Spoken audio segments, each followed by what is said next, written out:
OBC आरक्षणाच्या बचावासाठी OBC नेते लक्ष्मण हाके आज बारामती दौऱ्यावरती आहेत आणि बारामतीमध्ये ते मोर्चा देखील काढणार आहेत आणि मनोज जरांगे पाटील यांच्या उपोषणानंतर राज्य सरकारने जो जीआर काढला तो जीआर रद्द करण्याची मागणी देखील लक्ष्मण हाके यांच्याकडून सातत्याने होताना पाहायला मिळते।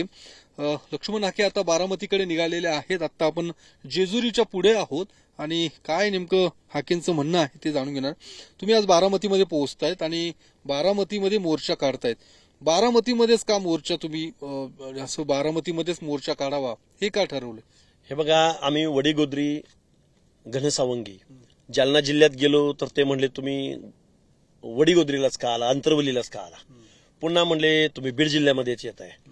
नांदेडमध्ये गेलं तर ते म्हणतात की पश्चिम महाराष्ट्रात येतात। हे बघा, महाराष्ट्र आहे हा, कुठं जायचं आणि कुठं नाही जायचं तो अधिकार आहे। पण बारामतीला आज येण्याचं कारण असं आहे की ज्या बारामतीमधल्या नेत्यांनी, मग त्या उत्कृष्ट संसदपटू सुप्रिया सुळे असोत किंवा शरदचंद्रजी पवार असोत किंवा रोहित पवार असोत किंवा अजितदादा पवारांचे आमदार असोत, त्यांचा पक्ष असो, या सगळ्यांनी मिळून ज्या मनोज जरांगे पाटलासारख्या माणसाला सपोर्ट केला, रसद पुरवली, ज्याचं आंदोलन मोठं केलं, ज्या आंदोलनाला मुंबईसारख्या ठिकाणी जाऊन भेटी दिल्या, त्या माणसाच्या माध्यमातून हा महाराष्ट्रानं गव्हर्नमेंट रेझोल्युशन पारित केला आणि हा गव्हर्नमेंट रेझोल्युशन यामध्ये ओबीसीचं आरक्षण हे खतम केलेलं आहे त्यांनी। आणि हे खतम केलेलं आरक्षण जर टिकवायचं असेल तर मग ज्या बारामतीमधल्या या पवार कुटुंबियांना ज्यांनी मतदान दिलं, ज्यांनी सपोर्ट केला, त्या माणसांचं आरक्षण संपलेलं असताना त्यांना जाब विचारायचं नाही। कारण पवारांना मतदान आम्ही दिलंय। सुप्रिया सुळे, तुम्हाला धनगरांनी, माळ्यांनी, गावोगाड्यातल्या बलुत्यांनी आलुत्यांनी मतं दिली नाहीत। तुम्ही उत्कृष्ट संसदपटू आहात, तुम्ही मला या जीआरचा अर्थ समजावून सांगा। तुम्हाला इंग्रजी चांगलं समजतं पण मराठी पण समजत असावं अशी मी अपेक्षा व्यक्त करतो। या जीआर मधून गावातील माणसाला ऍफिडेव्हिटद्वारे तुम्ही जात बदलून देणार? गावातील, कुळातील आणि नातेसंबंधातील याचा डिक्शनरीमध्ये काय अर्थ आहे? एका ऍफिडेव्हिटद्वारे तुम्ही एका जर गावातल्या माणसाकडे एखाद्याकडे कुणबी सर्टिफिकेट असेल आणि त्यानं जर ऍफिडेव्हिट दिलं तर त्या ऍफिडेव्हिटद्वारे त्याची जात बदलणार तुम्ही आणि ओबीसी मध्ये टाकणार। ओबीसीचं आरक्षण हे ज्यांच्या बाबतीत सामाजिक दुजाभाव झाला, या व्यवस्थेमध्ये ज्याला हीन वागणूक मिळाली, ज्या माणसांचं प्रतिनिधित्व आजही राजकारणात, समाजकारणात, शिक्षण नोकऱ्यामध्ये नाही, आम्ही we the people of India, आम्ही भारताचे लोक, संविधानाच्या आमच्या प्रियांबलमध्ये म्हणलंय स्वतंत्रता, बंधुता, मानवता, सामाजिक न्यायासह समता, हे उत्कृष्ट संसदपटू असणाऱ्या सुप्रियाताई सुळेंना कळू नये? हे शरद पवारांना कळू नये? हे अजितदादा पवारांना डेप्युटी सीएम पदावर असणाऱ्या माणसाला कळू नये की आपण बाबा या मागासवर्गीयांच्या बलुत्या आलुत्याच्या या आरक्षणामध्ये मराठा बांधव गेले तर त्यांचं काय वाटोळं होणार आहे, हे या लोकांना कळू नये? हे हा जाब विचारायला मी बारामती देतोय। ज्या बारामतीमध्ये महामानव डॉक्टर बाबासाहेब आंबेडकर ज्या अमराई परिसरामध्ये आले होते, ज्या अमराई परिसरामध्ये डॉक्टर बाबासाहेब आंबेडकरांचा पदस्पर्श झालाय, तिथलीच माती कपाळाला लावून महाराष्ट्राचं आरक्षण उद्ध्वस्त करणाऱ्या या पवार ईस्ट इंडिया कंपनीच्या विरोधामध्ये आम्ही यलगार पुकारतोय। आज आम्ही बारामतीमध्ये आहोत, परवा दिवशी आम्ही धारूर, बीड जिल्ह्यातल्या धारूरमध्ये आहोत आणि गणेश विसर्जनानंतर महाराष्ट्रामध्ये ओबीसीची संघर्ष यात्रा निघेल, आरक्षण बचाव यात्रा निघेल। एक मेंढपाळाचं पोरगं या महाराष्ट्रातल्या सत्ताधाऱ्यांना, कारखानदारांना, वतनदारांना महाराष्ट्र म्हणजे यांच्या बापाची जागीर आहे असं समजणाऱ्या माणसांना जाब विचारायला बारामती देतोय। तरणी बांड पोरं माझ्या बरोबर आहेत, आमदार, खासदार, चेले, चपाटे, हुजरे, कोण येतील न येतील माहित नाही। महामानव डॉक्टर बाबासाहेब आंबेडकरांच्या माध्यमातून हे दिलं गेलेलं आरक्षण आहे, हे आज रोजी संपलाय। हा जीआर न कळणे एवढे आम्ही दूधखोळे नाही आहोत, येडे नाही आहोत। आणि तुम्हाला जास्त कळत असेल तर आम्हाला या जीआरचा अर्थ सांगा, हे विचारायला आम्ही बारामतीत आलोय। तुम्ही असं पण आरोप तुमच्यावरती केला जातो की तुम्ही पवार कुटुंबियांनाच टार्गेट करताय सातत्याने। शरद पवार असू दे, सुप्रिया सुळे असू दे किंवा अजित पवार यांच्यावरती टीका करताना दिसताय तुम्ही। हे बघा, ओबीसीचं आरक्षण संपवणारा माणूस जो मनोज जरांगे आहे, त्याचं आरक्षणच मुळात शरदचंद्रजी पवारांनी उभं केलेलं आरक्षण आहे। रोहित पवारची आयटी सेल त्यासाठी रात्रंदिवस काम करते।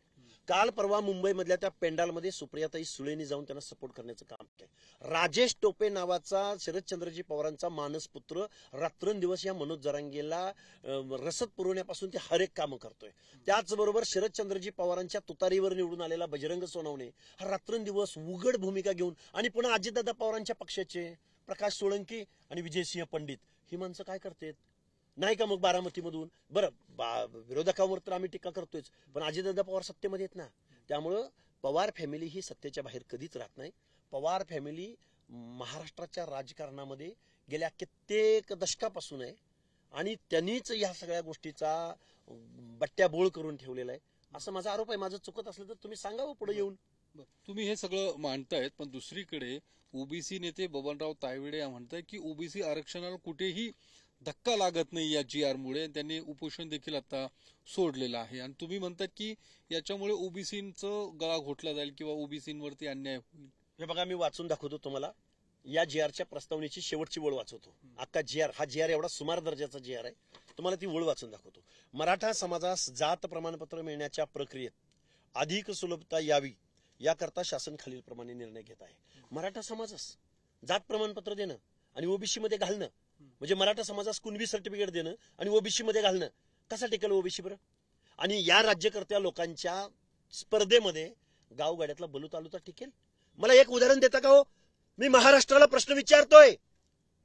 एखाद्या गावातल्या सुताराच्या माणसानं गावात पॅनल लावलाय, लोहाराच्या माणसानं पंचायतीला झडपीला निवडून आलाय, सुताराचा माणूस एखाद्या शहराचा चुकून एखादा असेल आगे मागे, परत अजून ते हे होईल, पण त्याचं प्रतिनिधित्व त्याला करता येतंय. हा जी आर काय सांगतो? मराठा समाजाला जात प्रमाणपत्र हे घटनाविरोधी आहे, हे संविधान विरोधी आहे. हे इथं सर्वोच्च न्यायालयानं याच्यावर जयश्री पाटील केसमध्ये 750 पानाचं जजमेंट दिलंय. मराठा समाज सोशली बॅकवर्ड नाही, तरी सुद्धा पुढच्या दरवाजानं जाता येत नाही, तर मागच्या दरवाजानं भगदाड पाडून तुम्ही आतमध्ये येत आहे. मग बबनराव तायवाडे असं का म्हणताय? का अशी भूमिका काय घेतात? त्यांचं म्हणणं की तुम्ही म्हणजे समाजाची दिशाभूल करू नये किंवा तुम्ही अभ्यास करण्याची गरज आहे असं. अरे, मी MA मराठी लिटरेचर मधला MA माणूस आहे आणि डिस्टिंक्शन मध्ये पास होणारा फर्ग्युसनचा विद्यार्थी आहे, शिवाजी विद्यापीठाचा, पुणे विद्यापीठाचा विद्यार्थी आहे मी. हा जी आर एकदा वाचावा, हा मराठीमध्ये आहे. ह्याचा क्वामा, रस्व, दीर्घ, प्रत्येक शब्दाला मिनिंग आहे त्याच्या. गव्हर्नमेंट रिझोल्युशन, ह्याच्यापेक्षा हा काय हिब्रू भाषेत आहे का पाली भाषेत आहे का हा कुठल्या इटालियन भाषेत आहे का जर्मन भाषेत आहे की आम्हाला समजला नाही? तुम्ही या समोर तुम्ही सांगा समजावून की या 3 शब्दाद्वारे गावातील, कुळातील आणि नातेसंबंधातील, अर्थात सगळ्या सोयऱ्या आणि सरसकट त्याचा बाप आहेत हे 3 शब्द. ह्याची व्याप्ती किती आहे? याचा डिक्शनरी मधला अर्थ काय आहे? कायदे कानून मधला अर्थ काय? गावातील म्हणजे कोण? गावातील अख्खे, मग त्यात ब्राह्मण, जैन, मारवाडी, सिकेपी कोण असेल ते उच्चवर्गीय त्यांना पण द्यायचं. गावातल्या एखाद्या माणसानं एक ऍफिडेव्हिट दिलं गावातील या शब्दाचा अर्थ काय होतो? गावातील काय सांगा ना, आम्हाला कळतं. मग तुम्हाला जास्त कळतंय असं तर त्यांचं म्हणणं असेल, त्यांनी आम्हाला समजावून सांगावं. मुख्यमंत्री देखील काल त्यांनी या सगळ्या वादावरती स्पष्टीकरण दिलेलं आहे. त्यांचं म्हणणं की सरसकट नाहीये, जे ओरिजिनल खरे कुणबी असतील त्यांना ते आरक्षणाचा लाभ मिळेल, हा पुराव्यांचा जी आर आहे असं स्पष्टीकरण मुख्यमंत्र्यांकडून काल देण्यात आलं. हे बघा, मी एक वेळ वाचून दाखवतो, दुसरी वेळ वाचतो आता मी. या प्रतिज्ञापत्राच्या आधारे, म्हणजे जे ऍफिडेव्हिट आहे, या प्रतिज्ञापत्राच्या आधारे दिलेल्या अनुषंगिक पुराव्याच्या सक्षम प्राधिकारी यांनी स्थानिक चौकशी करून खातरजमा करावी. अशा स्थानिक चौकशीमधील संबंधितांचा जातीचा दावा करणाऱ्या व्यक्तीचे गावातील, कुळातील, नातेसंबंधातील व्यक्तींना कुणबी जातीचे प्रमाणपत्र मिळाले असल्यास, म्हणजे गावात एक कुणबी असल्यास, आता पुढे बघा, असल्यास दावा करणारा व्यक्ती हा त्यांच्या नातेसंबंधातील, कुळातील असून कुणबी असल्याचे प्रतिज्ञापत्र देण्यास ते तयार असल्यास, म्हणजे त्यानं जर त्या कुणबी सर्टिफिकेट असलेल्या माणसानं जर प्रतिज्ञापत्र त्याला दिलं तर त्याला मदत करा, असा जी आर सांगतो. कोण राहील बाहेर? मराठी तर येतील, पण गावातील या शब्दाची व्याप्ती अशी की मी या गावातील आहे, मग या गावातील हा रहिवास, हे पॅन आधार, मी या गावातील आहे, मला का मिळत नाही? काय करून ठेवतात, काय बोलतात? मला वाटते महाराष्ट्र शासनाला कोण अटॉर्नी जनरल, विधितज्ञ, कायदेतज्ञ कोण एखादा जी आर पारित असताना या जी आरचं 2 पानाची प्रस्तावना आहे. या प्रस्तावनेमध्ये किल्ले, राजवटी, घराणी आणि संपन्न असा मराठवाडा असं म्हटलंय. म्हणजे तुम्ही कॉन्ट्राडिक्ट करत आहात. एका बाजूला संपन्न वारसा सांगताय, हिस्ट्री सांगताय, लिटरेचर सांगताय, आणि दुसऱ्या बाजूला हा समाज मागासवर्गीयांच्या यादीमध्ये गेला पाहिजे म्हणून निर्णय पारित करताय. काय चाललंय? हा फुले शाहू आंबेडकरांचा महाराष्ट्र आहे? कायदा कानून कळू नये? बरं, आता काय नेमकं पुढची तुमची भूमिका आणि असणार आहे? बघा, बारामतीत जाऊन आता- तुम्ही काय नेमकं कशा पद्धतीने आंदोलनाची पुढची दिशा काय असणार? आता आम्ही नेऱ्यामध्ये जातोय, ज्या गावामध्ये मला माझ्या समोर माझी गाडी अडवली, घोषणाबाजी केली, दमदाटी करायचा प्रयत्न केला, त्याच गावातल्या माझ्या ओबीसीच्या तरुणांनी माझा सत्कार ठेवलाय आणि तिथून आम्ही मग पंधरे आणि माळेगाव मार्गे आम्ही बारामतीला मोर्चाला जातोय. अरे हे मेंढपाळाच्या पोरानं अपील केलंय, 1 दिवसात अपील केलंय. मी आमदार खासदाराचा पोरगा नाही, कुठल्या मंत्र्याचा पोरगा नाही, माझा बाप सुद्धा ग्रामपंचायतीचा सदस्य नाही कधी. पण सर्वसामान्य माणूस ज्यावेळी संविधानाची भाषा बोलतो, डॉक्टर बाबासाहेब आंबेडकरांच्या हर एक माणसाच्या हिताचं संरक्षण करणारं जे संविधान लिहिलंय, त्या संविधानाला या अशा GRच्या माध्यमातून अर्ध्या लोकसंख्येचं आरक्षण उद्ध्वस्त व्हायला चाललंय, त्याची झोपडी उद्ध्वस्त व्हायला चालली. त्याचा जाब विचारायला आम्ही बारामतीमध्ये चाललोय. दुसरा एक वेगळा प्रश्न आहे की अजित पवारांचे सध्या एक प्रकरणावरून त्यांच्या राजीनाम्याची थेट मागणी केली जात आहे. एका महिला IAS ऑफिसरला धमकावल्याचा आरोप त्यांच्यावरती होतो. फोनवरून धमकावलं, त्यांच्या एका कार्यकर्त्या पदाधिकाऱ्यांना मुरुम उपसण्याच्या सगळं हे प्रकरण आहे. त्यावरून सगळा तो काही वाद पेटताना दिसतोय. अहो हे झालं, हे हिमनगाचं टोक आहे. एका मुरुम उचलण्याच्या प्रकरणावरून जर एखाद्या UPSC देऊन क्लास 1 सुपर क्लास 1 असलेल्या महिला अधिकाऱ्याला जर महाराष्ट्राचा उपमुख्यमंत्री मुरमावरनं जर बोलत असेल, तर मग रीतीचं काय असेल, मग महसुली कायदे कानूनांचं काय असेल, मोठमोठ्या उद्योगधंदे, MIDC कारखाने याच्यामध्ये काय असेल? चिंदी चोर आहेत हे सगळे, चिंदी चोर. मुरुम उचलणाऱ्याचा प्रतिबंध करणाऱ्या एका क्लास 1 सुपर क्लास 1 अधिकाऱ्याला जर हे अशा आरेरवीच्या भाषेत बोलत असतील, तर मग बाकी महसुली किंवा बाकी इंडस्ट्रीयल वगैरे वगैरे वगैरे ज्या काही गोष्टी आहेत तिथं ही लोक काय करत असतील? त्यामुळं महाराष्ट्र हा पुरोगामी महाराष्ट्र उरला नाही, महाराष्ट्र हा प्रतिगामी महाराष्ट्र आहे. कारण हे जे पुढारी आहेत ना, ह्या पुढाऱ्यांचं पहिलं काउन्सिलिंग झालं पाहिजे. अधिकाऱ्याशी कसं बोलावं, संविधानाचं तत्व काय, आरक्षण म्हणजे काय, आणि गावगाड्यातल्या प्रत्येक माणसाचे हक्क अधिकार कसे असतात, हे काय यांचं काय देणं घेणं नाही हो. सत्तेतनं पैसा, पैशातनं सत्ता, परत सत्तेतनं कारखाना, पुन्हा कारखान्यातनं साखर कारखान्यातनं वायनरीमधनं कॉटन, काय ते शुगर मिलमधनं कॉटन मिल, सुतगिरणीमधनं चिलिंग प्लांटमधनं हे उद्योग. ही ब्रिटिश ईस्ट इंडिया कंपनीची ही नवीन व्हर्जन आहे, आवृत्ती आहे.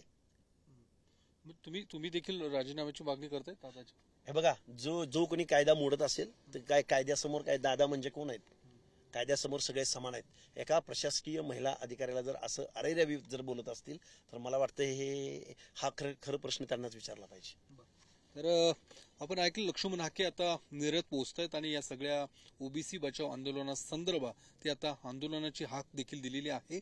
बारामतीत मोर्चा पार पडणार आणि त्यानंतर देखील महाराष्ट्रात ठिकठिकाणी अशा पद्धतीचं आंदोलन, मोर्चे, यात्रा देखील निघणार असं लक्ष्मण हाके यांचं म्हणणं आहे. कॅमेरामन अभिजित पिसेसह मी योगेश बोरसे, TV9 मराठी, नीरा.